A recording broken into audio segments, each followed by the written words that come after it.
Hello, everybody. Ooh. Welcome to our special showing of Including Samuel. I've been consulting to the Nashua School District as an autism consultant for about 11 years now. But even before I started working with the district, I had the privilege of meeting a very special family. Neil and Lori Rogers came to see me when their son was almost 3 years old. And not only was I impressed that Neil and Lori were hitting the ground running as soon as their child was diagnosed, but also they were committed to all of the kids of Nashua, not just their own. For the last 15 years, Neil and Lori have worked with educators in the Nashua district and other folks to make sure that special educators had what they needed. And over the years, they have done fabulous things with their organization, PACE, Parents Assisting Special Educators, to pay for things that often don't get into the budget. Things like Velcro, things like printer cartridges, things like laminate. Anyway, one of the things that has happened over the last year is that PACE has begun a series initially called Not Just One Autism, but it has now been expanded to Not Just One Disability. So we're welcoming you to Not Just One Disability, and Neil is going to introduce the special showing brought to you by PACE and Not Just One Disability. So here's Neil Rogers. Thank you, Teresa, and thank you all for coming. And it has been a privilege to know and work with Teresa all these years, and it's been a great pleasure to assist the district. We're really very excited about the conference series that we started.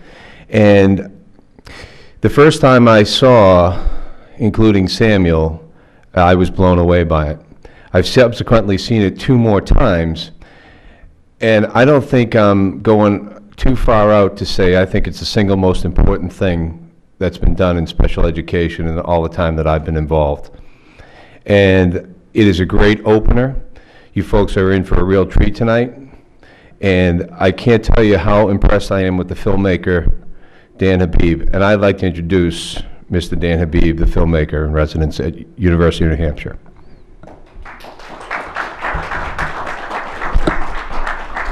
Thanks, everybody. Well, first I want to thank you for your time and attention tonight. I know it's hard for myself among baseball schedules and everything else. I'm missing one of my son's games tonight to be here, but it's worth it because this is an important journey we're all on. I want to just very briefly introduce the film, and then we're going to have a lot more to talk about afterwards, and we've got some parents, including Neil and others, that are going to join me in a discussion right afterwards. What I do want to tell you briefly is why I made this film, because it's, as you'll see if you haven't seen it yet or don't know much about it, it's a very personal film. It's a family that, a film that's largely about my own family. And I remember the day I came home and told my wife that I was thinking of naming the film Including Samuel, and she kind of went, whoa, where did that come from? That's a little more personal than I expected. But it goes really back to about 5 years ago when Samuel was, I guess he's 9 now, so he was 4. And a few things happened all at the same time that led to this decision to make this film. One of them was something very planned. Where I work now is the Institute on Disability at UNH. So UNH has a number of institutes that are self-sustaining, self-standing. The IOD is about a 45-person, $5 million budget institute, and I'm now filmmaker in residence. Previous to that, I was a photojournalist for 20 years with the Concord Monitor, most recently the photo editor. So when Betsy and I realized that Samuel had a disability and it was going to be a lifelong disability, we realized that we really needed to become educated and advocates for our child. And she took a program through the IOD called the Leadership Series that's kind of like a year-long boot camp on disability advocacy. And it really gets you a sense of how complicated the educational system is, as well as the healthcare system and the public policy and legal systems when you have a child with a disability. And when she finished this after a year, she said, Dan, you have to take this course, because if we're not on the same page on this, it's going to be a big strain on our marriage. And she was right. So I took it, and it really got us kind of on the same page on how to advocate for Samuel. So that was happening. Right at the same time, totally different scenario, Samuel was getting sick again and again and again. And largely it was about strep throat. He'd get strep throat, And every time he'd end up in the hospital because he couldn't hold down food, he'd have to go on IV, and it was a really traumatic thing for him and for us, obviously. So we thought, we'll do a tonsillectomy, we'll kind of get this resolved. And unfortunately, he developed pneumonia coming out of the surgery, and suddenly he's in the ICU for 2 weeks. So we've gone from what we think is going to be a simple outpatient procedure to dealing with this kind of crisis. And for those of you who have kids or relatives with disabilities, nothing is simple. Nothing you do is simple. It always seems to get into more complicated realms. But during that time in the hospital, we were obviously really concerned and scared, and Samuel's neurologist, a wonderful guy named Jim Filiano, came up to me and said, why not document this? Why not document your life as a parent of a child with a disability and a chronic health condition? And I was very much caught off guard. I was really surprised by the suggestion. But it was actually kind of therapeutic for me because I started using this thing that I knew how to do, photography and documentary work, to tell a story that I didn't really know where it was going to go. But I just knew it was the right thing at that moment to start telling this story. And the last thing I'll tell before we start the film is I really feel like when you have a public awareness campaign, when you want to have social change, and this is really about cultural change in many ways, and we're going to talk more about that afterwards, you need to reach young people. It's just critical that you reach young people. So I knew I wanted this documentary to be very accessible to teenagers.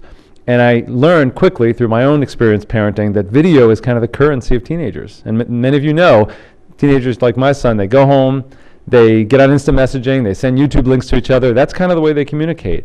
And so I realized to do something that would have power for young people, it would need to be a film. So all those factors kind of came together and led me to do this film, which I hope is it represents a very personal perspective on what inclusion is all about and what education is all about for a child like Samuel and many other children.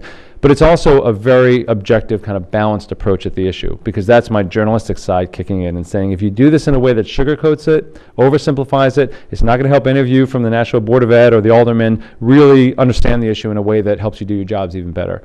So what I hope we can do afterwards is have a really good discussion around some of the nuances of the film and the issue, and ask any questions or make any comments you like. So thanks again for hosting me tonight. Look forward to sharing the film with you. Thanks.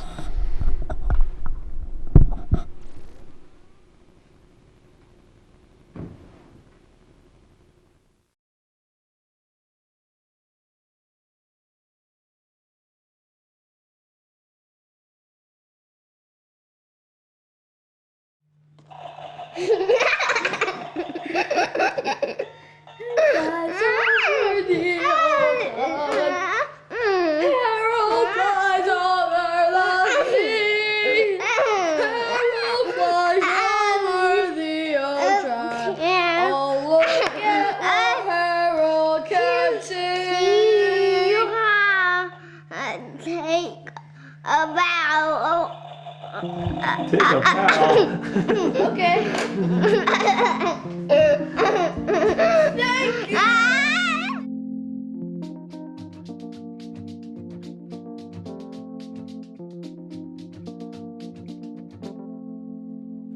My name is Dan Habib. My wife Betsy and I have 2 boys, Isaiah and Samuel. When I became a photojournalist 20 years ago, I did a story on one of the first elementary schools in New Hampshire to try inclusion, or mainstreaming as it was called at the time. At Beaver Meadow Elementary, kids with disabilities began to join the same classrooms as kids without disabilities. Now my son goes to Beaver Meadow. He has a disability, and I think about inclusion every day.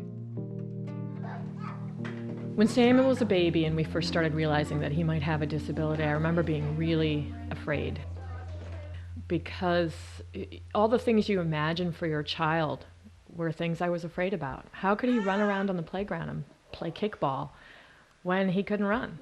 How could he yak on the phone with his teenage friends when he has trouble talking? How could he get a full education and go to college when he can't hold a pencil? I just couldn't imagine beyond that, and I was very afraid for him and for us. Are you coming over to me? Are you coming over to me? I am Isaiah, Samuel's brother. He was born when I was about 3 years old. We love to watch like the Patriots games together.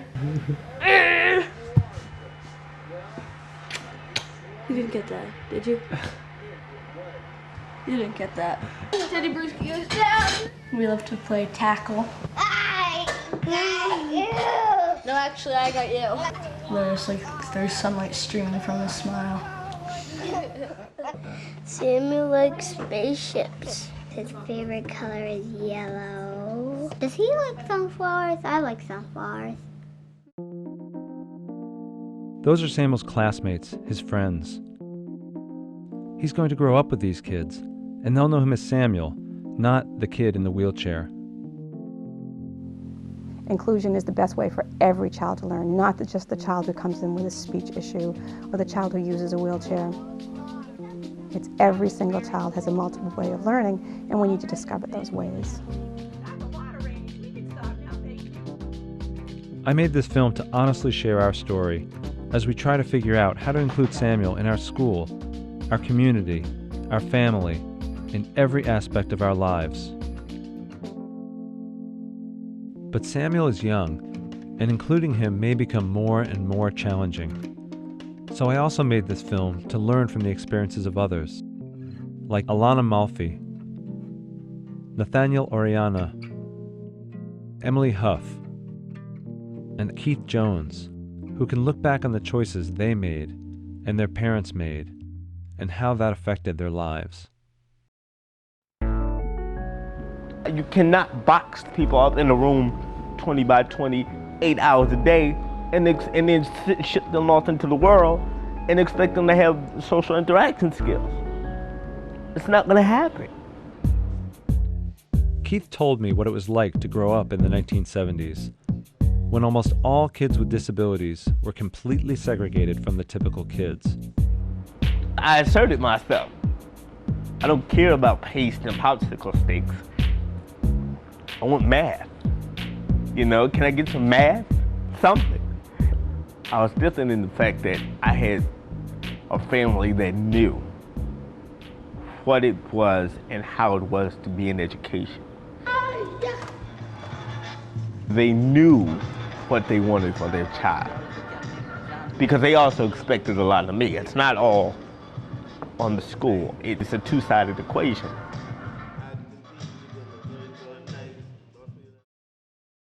Is inclusion easier for young kids like Samuel? What makes inclusion work well, and what makes it fail?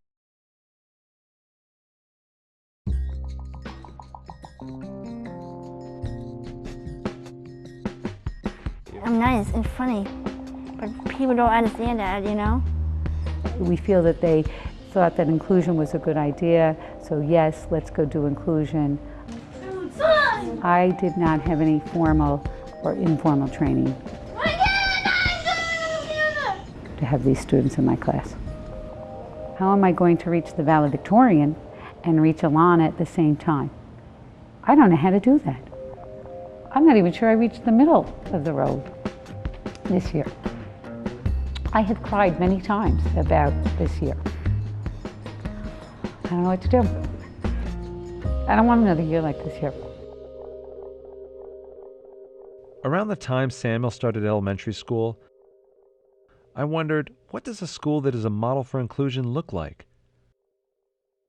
I met Marlene Oriana, a mother who was on the same search for her child.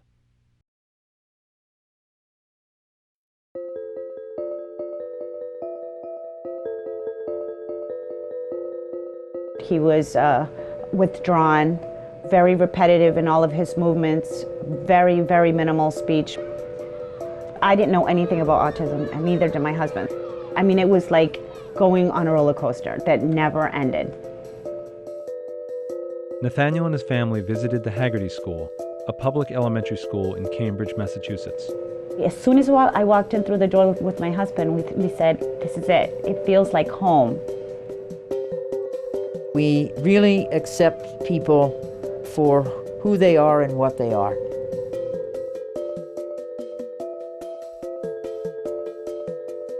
Whether it's one's racial background, racial ethnic background, one's social economic background, one's family constellation, one's abilities.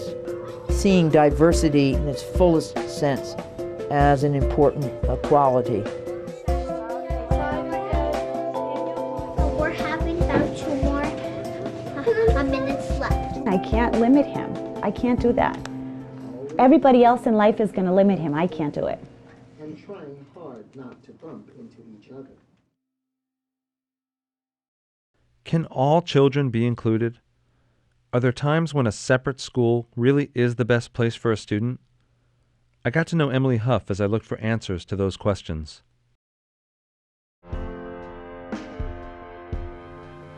I am in a doctor's office and they're talking like they know every single thing about schizophrenia that is to be known. They don't. I'm like, you don't understand anything. When you have 7 people living in your head, then we can talk. I had this internal world of fighting and friendship and all the excitement, all the things I didn't have in this world. And I continued to live in that world more and more and be in the real world with my family less and less. The more they picked on me, the more walls I put up, the more I alienated myself, the more I said to myself, I don't want to be part of their world. It was a lot of pain, a lot of crying, a lot of uncertainty about who I was. So it was very clear. A doctor had warned a year ago that placement in a public school was putting her at great risk. I just want people to see the friendly, clever, smart, whatever I am person, and not judge. People are different. Life isn't perfect. I just wish that one day I didn't have to hide who I am.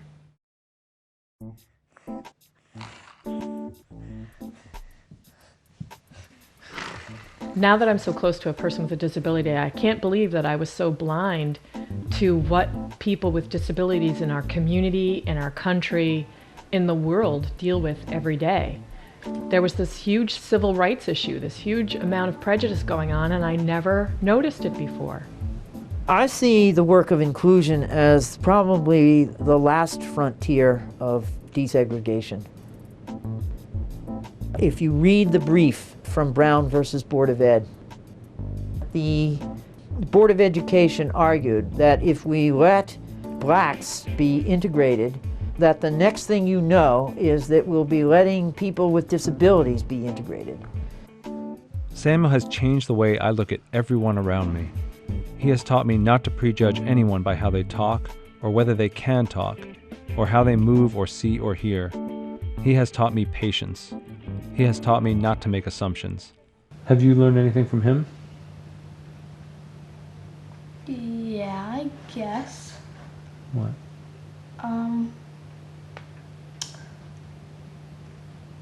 I learned it's possible to sit down, play t-ball and hit and still hit really far at the same time.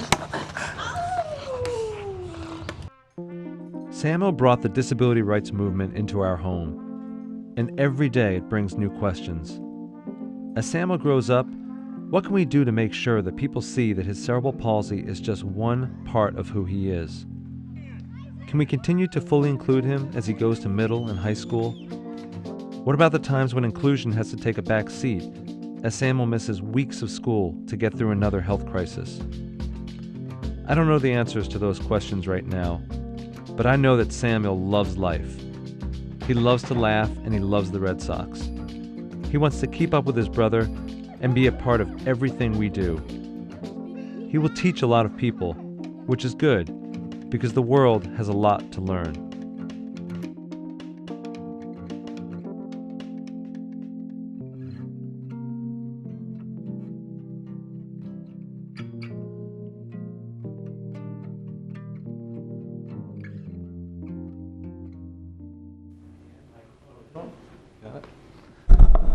Well, thank you all, first of all, for being here and for watching the film. I'm really anxious to hear what you thought and get some feedback from you and just have a discussion. We're going to go right into the panel. If your eyes are fading a little bit like mine, you might not have seen that last little scene. That was Isaiah's scene with the chalkboard, and it said, including, he raised it and said, including Isaiah's brother, which I think it's almost has a double meaning. You know, he's a kid who makes sure he gets attention, focus on himself, which is good. It's a good survival skill.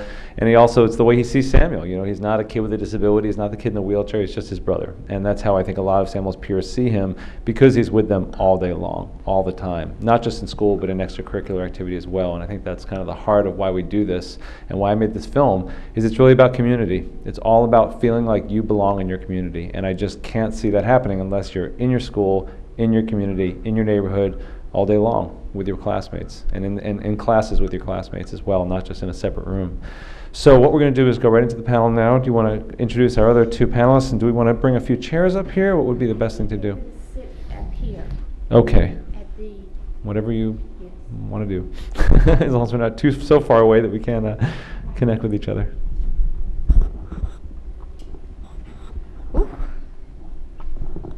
We do have tissues up at the front if anybody besides me needs them. We have several Nashua parents as our panel members. Come on down. I'll just quickly let you folks know who is who. This is Neil Rogers. You've already met him. This is Donna Kraus. Donna's son is a middle schooler. You know Dan already. And Michael Umali, whose son is a third grader at Amherst Street. So, and Dan is going to facilitate, and I'm going to get out of the way. Sure. Well, we're going to try and get right to the heart of the matter and not, really get to some issues that we hope are very relevant for you. And I'm confident that we want this to be very interactive as well, and want you guys to ask any questions or share any thoughts you have. I guess I want to just start by asking the panel. I can come down from this way, I guess. If there's something in the film that really resonates with you personally, what's the single kind of takeaway message from your own personal experience you hope people here today get from the film?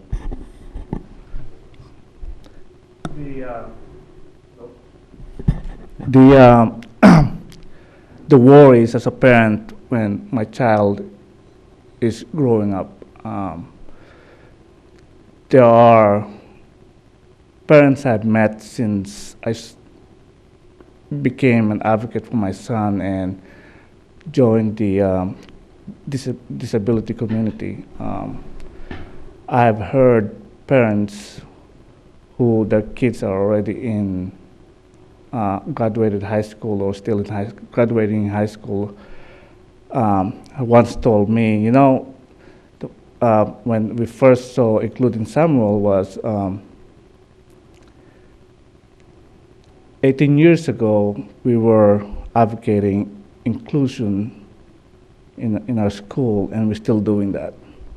So I realized then that we're still advocating for inclusions, and our worries is my son is 9 years old in the third grade, and he's making a lot of friends in his class, and the school is doing great with that. But when he becomes older, I think the inclusion part in high school become less and less.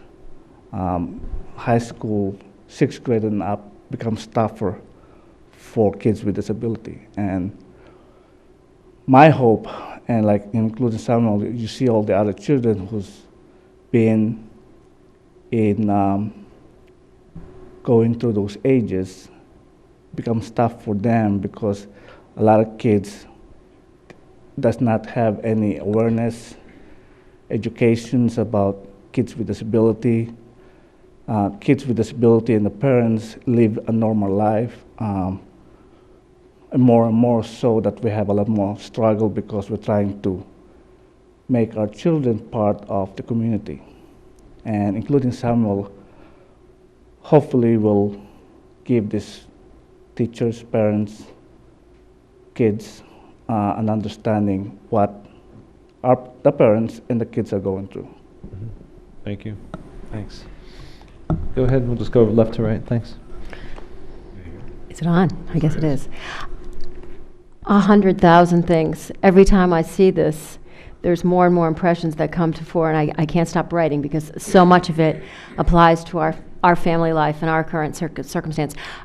There's one word, though, I did want to bring out, and I'm hoping, the word is hope, that everybody in this particular showing had the same experience that I first had. Unfortunately, my husband Ron wasn't able to see it with me the first time, and so I was trying desperately to tell him about my experience after having viewed it the first time with all of the teachers in January. And I was so overwhelmed with the concept that I had been sitting there in the auditorium with all of these teachers and that we all experienced this at the same time. That made me so hopeful that when I left that space, all the teachers and the paras saw what I saw, and perhaps were going to take that back into their own communities and make a little difference in their little worlds that they hadn't done the previous day. And I just had to share that because that has just been an overwhelming sense for our family. Like, as Michael said too, it's building a community. Our son is a 12-year-old middle schooler, and I'm happy to say that it's been a wonderful year for him. And I think because he was allowed to go into his home school with his twin sister and all of his elementary school friends who had already accepted him and were able to help the other people he came into contact with to understand his own idiosyncrasies and to see his strengths, to help point that out. And I think what's been huge for him, he's an Asperger's kid with also an anxiety disorder, but what's been huge for him is that he also, because he's been in these circumstances, has learned to be an advocate for other kids whose needs are much greater than his. And that's amazing for us. And he's been able to put himself in perspective with his other classmates. It's helped his sister immeasurably to go forward and not be so, I wouldn't say embarrassed. She's never embarrassed by him. She's uncomfortable. She's scared for him. She is, as many families have, we have the neurotypical reach kid with the kid who struggles. And it's an amazing piece for both of them. But they've learned so much because of what their classmates have taught them in terms of how they've received my son. They have a ways to go. He knows he has a ways to go with the adults. He doesn't have as much issue with his classmates and his peers as he does with adults that don't know his story. And unlike Samuel or Craig, when you see Ethan, it doesn't immediately occur to you that he has a disability. So people judge him by what they see as this very normal, bright, enthusiastic child, and there's more to him than that. And when they make a judgment based on what they see, and then they find another response, and then they react to the response, that can be devastating. So I think, even though you said it's been 18 years, it's ongoing always. You always have a new population that you need to inform about the value of inclusion. And I do know, just what you're saying, it was easier in elementary school. It's still manageable in middle school. And we know that we have to keep on this path of communicating at all levels in order to make him successful at his level in high school. Thank you. Thanks. Yep. I too echo a lot of what the folks have said. In Michael's case, his child is 9 years old. Mine is now 18. And you start staring down, you do develop different thoughts on things, and you start staring down 21, and potentially at 21 in a day, the bus stops pulling up, okay? The world kind of, as we know it, ends for these folks. So the message I'd like to see everybody take away from this, it's kind of inclusion for life. So that we're talking about school, 0 to 3, elementary school, middle school, on to high school. Really what happens after 21. You saw Keith, and how he has made his way in the world. It's a fantastic testament to Keith and the systems that were put in place in Boston. So that's the thing I think everybody should recognize. And by the way, when we go home, that situation still exists. So it's inclusion for life. And the other thing I'd like to say is that the next time you see a teacher, thank them. You saw those teachers up in this film, and they struggle with this every day, and they want to do the best they can. And we have had some fantastic teachers here in Nashua, And I'm sure in Dan's experience as well in Concord, and we've got Joe Hatch here from New Hampshire Connections, and he's always in the school system. So those are my takeaways, Dan. Great, thank you. I think this is a really unique opportunity because you've got parents here who are in the Nashua School District who are living and breathing education for their child every day for their children.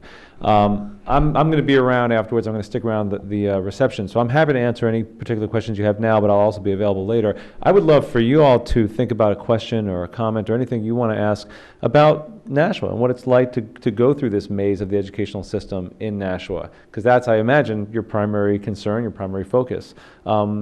What questions do you have about what it's like to have a child in the system, in the school system here in Nashua that is receiving special education services?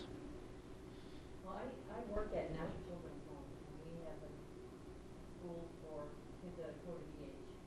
And I see these kids day after day, and it would be so nice to see them back in the public school. Right.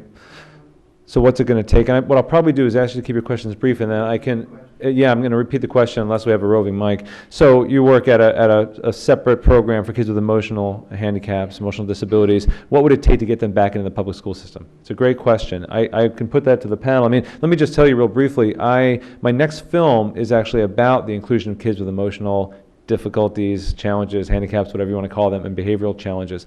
Because everywhere I go around the country and around the state, people say that is the toughest issue. That's the cutting edge issue. And that's why I want to do a film about it, because it's a complicated issue. There's a lot of really interesting programs being implemented. Eric may want to comment on this a little bit. Do any of the panelists want to talk, maybe have that experience with their children? I don't know enough about your children to say whether there's some emotional or behavioral challenges that you deal with in terms of inclusion. For Samuel, it's really about physical challenges. And so that's our experience. None here, no. Yeah, go ahead. And maybe, would you want us to use the mic for the people in the audience if they're going to make some extensive comments? I can just say one word. Okay, go ahead. Training. Yeah. Training, yeah. I spoke with Eric a little bit beforehand. Eric, jump in if you want to talk about this a little bit. But I think his goal, I think, is a really wonderful goal. And some of this might be assisted by the federal funds that are coming down for special education, which is to support the teachers, support the staff, to do this successfully so that we don't talk about, I hope one day we don't talk about special education and regular education. I hope it's just education. And I think that's, from what I gather from Eric, that's kind of the direction you're trying to head in here in Nashua. Well, that is something that we've talked about. When we talk about bringing kids back into the district, we talk extensively about, do we have the kinds of programs to meet these kids' needs? And that requires the investment of personnel, training, professional development, the use of consultants that we have available to us. And it's difficult to pull all those things together with the critical mass that you need in order to educate children like that. What we're looking at with some of the stimulus funds is using that to help enhance the universal education, what's happening in the general classroom, so that we can include more of those kids who might be referred to special education, but if we did some more training, got some more expertise, helped people to understand how to work with kids like this, they would be better teachers at what they're doing for a broader spectrum of kids. You know, and many of you may be aware of IDEA funding is a very controversial issue. So when IDEA came in the mid-70s, the Individuals with Disabilities Education Act, it was supposed to be with 40% of federal funding. So 40% of the funding for special education would come from the federal government. They've never exceeded 17%. So the recent money that came through the stimulus package was an attempt to bring that federal contribution from 17% to about 27%. So they're still under what they promised, but it's more money. And as you all know, districts, this is expensive. But we're already spending a lot of the money. And you know, your program, I'm sure, is an out-of-district placement. Many out-of-district placements cost $100,000 to $200,000 a year per kid for residential placement. So if you can find a way, as Eric's trying to do, to repurpose that money into the school district by bringing kids back in, you're benefiting all kids. Because ideally, you're doing it in a way that creates a better school for everybody. Go ahead.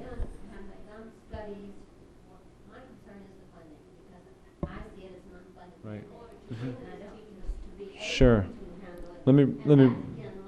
Yeah, let me rephrase some of this because I'm not going to pick this up on TV. That's okay. You're bringing up a lot of different points, and I think I want the panel to address what they want to address out of what you said. But the gist of it that I heard was there's the question of, is this an unfunded mandate, special education, educating these kids, and what's it going to take to do it well in terms of professional development and training? And what about the teachers who say, I don't know how to do it, I haven't been trained well to do it? So you've opened up those questions. And if you want to address that, I'll make some comments after the panel does. The only thing that we know how to do, that I know how to do, is to then take the challenge and then work with it, and work, and find solutions.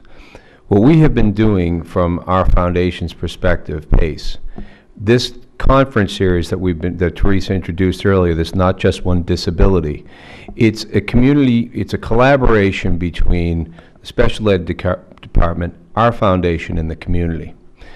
As an example, we put on our first conference, which was a brainchild of Superintendent Hollidell and I, was called Not Just One Autism. We put 300 people in a room. We had four speakers. We fed them breakfast. We fed them lunch. We charged the teachers nothing.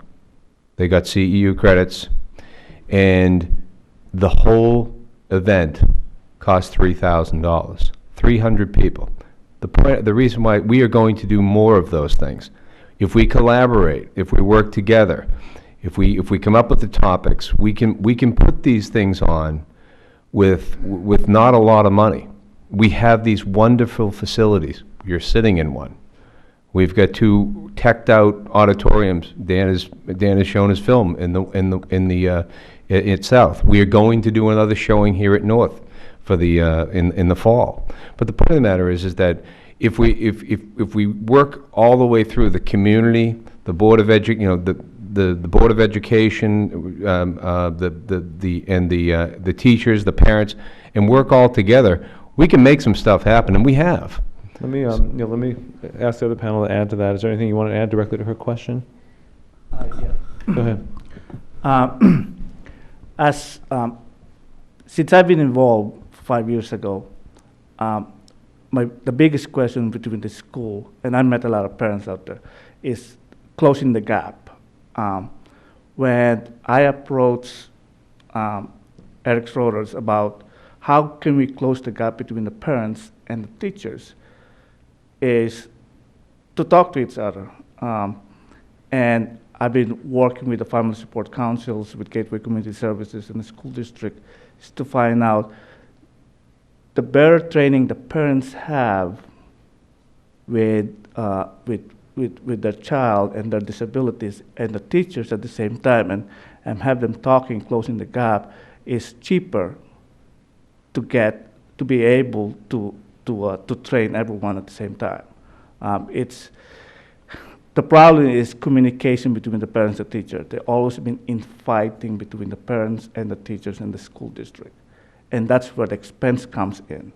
But if we close the gap, like Neil said, is we have a great school district. The problem is the gap between the teachers and the parents. And that's, if we could close that gap, it will be a lot cheaper to be able to understand the needs of children with disability. Just add something to your question. I like to say I never received any training for this either. I just kind of became a parent of a child with a disability overnight. I have so much respect for teachers, and I tell them that all the time, and I get exhausted every time I spend a day in a school because it's just amazing the amount of work that teachers and administrators do. But what I've found is the best teachers, it doesn't correlate to training often. It's a great teacher is a teacher that is determined to reach every child in the classroom, period. And Barbara O'Brien, Samuel's teacher, 0 training for inclusion, 0 training. But she has kids with not just Samuel's disabilities, but emotional disabilities, autism in her classroom. She finds ways to reach children based on who they are as children. Does that mean training is not important? Of course it does mean training. Training is definitely important. But what I think the most important thing is leadership. It's leadership from superintendents, principals, special ed directors, who say this is the right thing for our society. We have a mandate to educate children. We don't have a mandate to educate some children. And we have a mandate to educate children. So that's not an unfunded mandate, that's just society's mandate. And I think what I've seen is districts, and I think this is happening here in Nashua, where you have I guess I understand you're under a new superintendent search, that's a variable, but if you have a superintendent who sets that message out saying this is right, and it's not just about benevolence for kids with disabilities, this is about believing that kids with disabilities have the potential to contribute amazing things to our society. And if you took away, you know, Einstein's education and Van Gogh's education, and a lot of people who they now look back at and say, they probably had autism, they probably had Asperger's, they probably had this, we'd lose a lot of very valuable people. So it's not a benevolent act, it's an act of supporting people become who they're going to become. So it's a little bit of a, maybe a tangent, but that's what I believe. I would like to commend all of you, and the other thought that I have sitting here is how fortunate your children are that you love them enough to make that special effort to give, because it does. It is hard work sometimes, sure. Yeah. And I think of those children who do not have a family support system that's able to do that and are in these similar circumstances. Must be. But I think Yeah, go that's ahead. a big question. My husband and I have that conversation all the time when we go through, we hit a bump in the road, and whatever we've come along, you know, especially we've had a good experience in the district, and it keeps getting better and better because I think, have gotten better about communicating and about articulating what his needs are and where we see him going. But we're always saying what happens in households that don't have two educated parents who don't. We attend every single IEP meeting together. We're fortunate in that respect that we have the flexibility, we have the resources, we can do that. But I do think that what we are doing, even at this core group, again, it's just another vehicle of communication and a way to enlighten all the people involved with this so that the teachers, the professionals will immediately see a situation where a student needs that sort of intervention, may not have a parental advocate in the same way the Rogers household or the Umali household or the Krause household, but now the whole group, the supervisory team, as we talked about, the support system is in place and be able to get in there and help educate the teachers. There's one piece I can't go without when you're talking about teachers, and I need to impart this, and it happened a couple of weeks ago. Trying to get emotional about it. A teacher of my son's, who was probably the one member of his team as we started out this year, who I thought had the least understanding of what his disability was, seasoned teacher, obviously gifted teacher, approached me 2 weeks ago and thanked me and told me what an amazing year it had been for her and the gift he had been to her, that after 38 years of teaching, she learned things she had never learned before, and that he made her a better teacher. That's wonderful. How wonderful is that? That is the pinnacle of our entire experience in this district, I have to tell you. And just real briefly, because I want to take maybe one or two more questions before we wrap up. This makes children in the classroom better people too. I mean, this is an experience in diversity for all kids, because this is a part of the natural diversity of our society. We often talk about socioeconomic diversity, ethnic diversity. Now we talk more and more about, you know, gender and sexual orientation diversity, but this is part of diversity.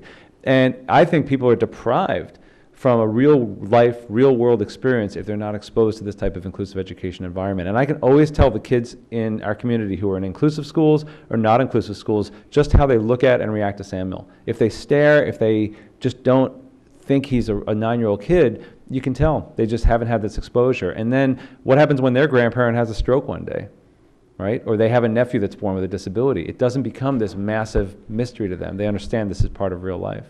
So do we have time for maybe one or two more comments before we break? Questions? Let's hear from somebody that hasn't said anything yet. Go ahead. Two, I guess, and I'm not sure.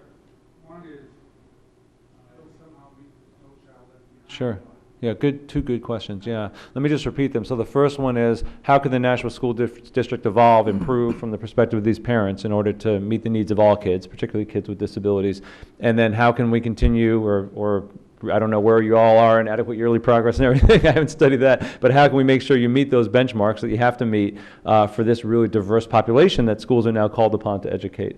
And not just diverse in terms of ability, but all other diversities as well. Well, my last year when my son's special education team approached us about the No Child Left Behind has to be part of our son's IEP and profile, they asked us the same questions: how can we make him progress with this No Child Left Behind? And I said, I don't know. So since then, we saw a better way to do it is with their peers. This morning, my wife and I had a meeting with his special education team person, Joanna Hines. She showed us, I can't remember the voice, portfolio, thank you. What's in there is more and more his peers is working with my son, and more my son is learning from his peers. It's a great way to teach the kids with no disability to understand the kids with disability, and it's a great way for my son to learn at the same time. What I think as a parents would like to see the school district or the Board of Alderman and Board of Education do is put some thought of how can we teach his peers to teach this kid with disability. Because one teacher or one special education group can do everything. I think it's all about the whole school. Every person in that school, the children, the administrator, the principals, every single teacher, special education or not, should be involved with everything about the kids with disability. Can I add something to that? There's actually a study being done right now in Wisconsin that shows that type of peer education, peer supports, it has huge rates of improvement for kids with disabilities. The kids with disabilities, their scores just skyrocket. But what's interesting is they're finding that kids without disabilities are achieving at higher levels because they become very involved in the curriculum. They become very engaged with the curriculum. They're very attentive to it. They have a sense of responsibility about it, about learning it, because they're now teaching somebody else. And many of you have been in situations where you're called upon to teach somebody something. Well, you better know the material yourself if you're going to teach someone. So that's a great idea, and it benefits the whole school population in terms of meeting those goals. Do you have some? I do. Go ahead. Go for it. One thing, when you're talking about what you'd like to see the district, how it would like to see, there's one piece that we keep going back to, and when the dust settles every year, and when he gets involved in his curriculum and his teachers, there's just one piece I always wish I could change, and that is the level of knowledge that each para who comes in contact with him has about how to handle him in situations. And that's a really difficult piece. And especially in the middle school, because there are a lot of people that float through his life during any given day. And he's a really articulate kid, so he tells us about each of these experiences and characterizes all these people. And he's very clear when he comes home and he says, "Mom, she just doesn't get me." Mm-hmm. And it usually ends up in a pretty bad situation. And it's hard, it's really difficult for us to give him the tools. We're trying now, obviously, to help him self-advocate in those situations. And again, he's an extremely articulate kid and he's very sensitive, but he's at a huge disadvantage because the other piece, as he says, "But Mom, she's an adult," or "Dad, she's an adult. I can't tell her these things. I don't want to offend her." And we keep coming back to that. Could we please have just, training specific to his needs? It doesn't take long. It's like I wish we had a little, crib notes on how to handle him in times of extreme stress or anxiety in particular is what happens. Mm-hmm. Yeah, we think from our perspective, and that was perfect because it was right in step with where I was headed, because the person on the ground, the paraprofessional, is the one that's imparting most of these interventions, and it's the blocking, the No Child Left Behind, the IDEA. I glaze over. Okay, all right. I have no clue on any of that stuff. I know that when we have a well-trained, really enthusiastic and emotionally invested paraprofessional, it's lights out. So let's. When you think, so another takeaway for the board folks and the aldermen and the Board of Education is just that don't think of everything in the macro sense a lot. Think about what happens on the ground, the blocking and tackling that's got to go on within the classroom, because that's where it all happens.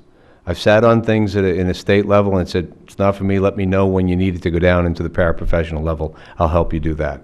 So that would be, in terms of what I would like to see is just more attention to detail at the level of the person that's imparting the interventions, and that's. Yeah.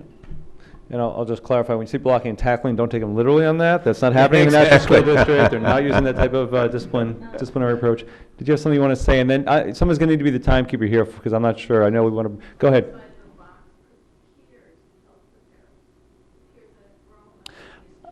Yeah. I think, I'll tell you what, from my experience, the best paras are often invisible. And what they do is they step back and the peers are very instinctual. Kids are very instinctual, period.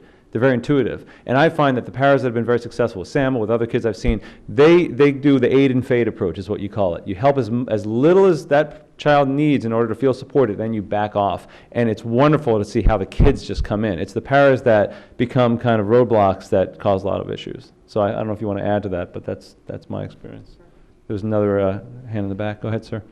Yep. I'm going to come forward so you won't have to repeat the question. Okay, that's good. You might have talked to the mic for the TV then. Charlie. I want to say hello to my two parents. All right, good. Thank you. Just use the mic if you would so the TV picks it up. Sure. Thank you. And of course, Neil, you know when there's a mic, Exactly. Charlie's there. People are waiting for food, just so you know. There is food, huh? Yeah. Okay, I've been in Nashua for 41 years, and I just retired as a principal, elementary principal, and I know both these parents quite well. First of all, Isaiah, Samuel, are very fortunate to have you both as parents, and you both as parents are very fortunate to have those two children as well. Very true, thanks.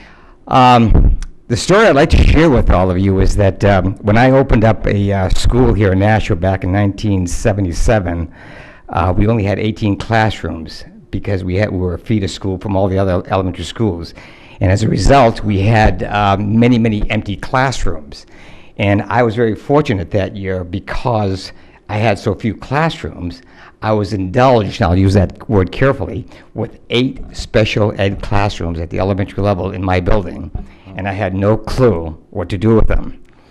But we did a marvelous job. And the story that I'd like to share is that 2 of the students that came to us, and one especially, and I can't remember Nancy's last name, she came to us as a quadriplegic, wheelchair, nonverbal, and of course the verbal board. And I said to myself, what am I going to do with this child in our school? You know, it was different back then. Matter of fact, Norman Kuntz, we had him in Nashua back 20 years ago when he was much younger than that as well.